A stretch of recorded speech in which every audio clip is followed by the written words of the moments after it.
మంచిర్యాల జిల్లా బెల్లంపల్లి పట్టణంలోని 20, 21, 22 వార్డులలో బెల్లంపల్లి సబ్ డివిజన్ పోలీసు ఆధ్వర్యంలో ఉదయం 5:30 కార్టెన్ సర్చ్ నిర్వహించడం జరిగింది. ఈ కార్యక్రమంలో ఏసీపీ రవికుమార్ మాట్లాడుతూ, ఈ కార్యక్రమం ముఖ్య ఉద్దేశం బెల్లంపల్లిలో అనుమానాస్పదంగా తిరుగుతున్న వ్యక్తులపై నిఘా ఉంచేందుకు, దొంగతనాలు, దోపిడీలకు తావు లేకుండా సరైన ధ్రువపత్రాలు లేని వాహనాలు, బస్సులు, సీసీ కెమెరాలు ఏర్పాటుకు పట్టణ పోలీసులు ప్రజలు ఏర్పాటుకు కృషి చేయాలని కోరారు. ఇప్పుడు బెల్లంపల్లిలో ఉన్న పెద్ద సమస్య గంజాయి అని ఇప్పటి వరకు పోలీసులకు సవాలుగా మారిన ఒకే ఒక సమస్య గంజాయి నిర్మూలన అన్నారు. ఈ గంజాయి నిర్మూలనకు ప్రత్యేకంగా నార్కోటిక్ ఆధ్వర్యంలో శిక్షణ పొందిన డాగ్ స్క్వాడ్ ను పిలిపించి అనుమానితుల వ్యక్తుల ఇళ్లలో కూడా సోదాలు జరిపించడం జరిగిందని తెలిపారు. ఈ కార్టెన్ సర్చ్ లో 45 ద్విచక్ర వాహనాలు, ఒక ఆటోను పోలీసులు స్వాధీనపరిచినట్టు ఏసీపీ రవికుమార్ తెలిపారు. సరైన ధ్రువ పత్రాలు లేని వాహనాలు పోలీస్ స్టేషన్ కు తరలించారు. ఒక కార్యక్రమంలో బెల్లంపల్లి సబ్ డివిజన్ పోలీసు వారు, సిఐలు దేవయ్య, అఫ్జలుద్దీన్, ఎస్ఐలు, పోలీసు సిబ్బంది పాల్గొన్నారు.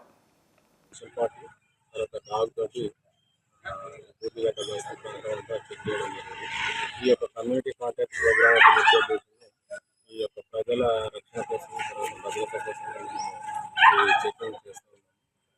ప్రతి నెలలో పొల్యూషన్ లిమిట్స్లో ఈ కమ్యూనిటీ కాంటాక్ట్ ప్రోగ్రామ్ ఆఫీసర్స్ యొక్క ఇన్స్ట్రక్షన్ ప్రకారం కండక్ట్ చేస్తున్నాం.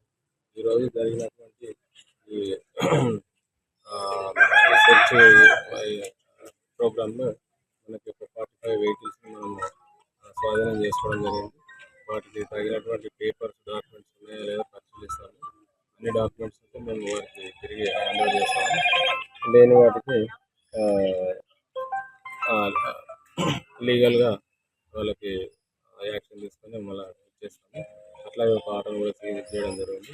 ఈ డాగ్ తోటి మనము కొన్ని హౌజెస్ని గతంలో గంజాయి కన్జ్యూమర్స్ ఎవరైతే ఉన్నారో కొంతమందిని ఐడెంటిఫై చేయడం జరిగింది.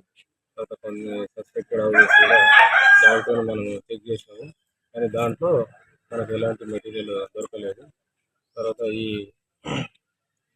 సందర్భంగా మనం ఒక ఏం మెసేజ్ ఇచ్చినామంటే, ఎవరైనా ఈ ఏరియాలో ఈ పూడిగడ్డ బస్సు ప్రాంతంలో కానీ ఎక్కడైనా కానీ ఒక న్యూ పర్సన్స్ ఎవరన్నా కొత్త వాళ్ళ మూవ్మెంట్ అయినప్పుడు, ఎవరన్నా ఇక్కడ కిరాయికి ఉన్నప్పుడు వాళ్ళ యొక్క ఐడెంటిటీ తీసుకోవాలి. అట్లాగే ఆధార్ కార్డు అవన్నీ తీసుకోవాలి. తర్వాత పోలీస్కి సమాచారం ఇవ్వాలి. వాళ్ళ యొక్క యాక్టివిటీస్ ఏమైనా అనుమానాస్పదంగా ఉంటాయని చెప్పడం జరిగింది.